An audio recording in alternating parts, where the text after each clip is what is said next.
2020 முதல் 2024 வரை 19 வயதிற்குட்பட்ட மலேசிய 11 வயது பெண்களில் 16,951 பேர் திருமணம் ஆகாமலேயே கர்ப்பம் அடைந்துள்ளதாக மகளிர் குடும்பம் மற்றும் சமூக மேம்பாட்டு அமைச்சர் டத்தோஸ்ரீ நான்சி ஷுக்ரி அவர்கள் நாடாளுமன்றத்தில் தெரிவித்தார். இதில் மலாய் இளம் பெண்களே அதிகம் பாதிக்கப்பட்டுள்ளனர் என்றும் அதனைத் தொடர்ந்து ஈபான், ஒராங் அஸ்லி, சீனர் மற்றும் இந்திய இளைஞர்கள் பாதிப்புக்கு உள்ளாகியுள்ளனர். இதற்கு பதிலளித்த அரசாங்கம் கருத்தரிப்பு, சுகாதார கல்வி, ஆலோசனைகள் மற்றும் சமூக ஆதரவை அதிகரித்துள்ளது. மேலும் சிறப்பான மற்றும் பொறுப்பான முடிவுகளை ஊக்குவிக்க புதிய கொள்கைகள் அமல்படுத்தப்படுகின்றன.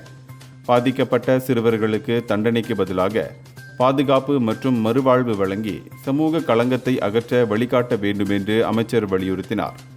இந்த சிக்கலான பிரச்சனையை கையாள சட்டம் மற்றும் சமூக அணுகுமுறைகள் தற்போது ஆய்வு செய்யப்படுகின்றன.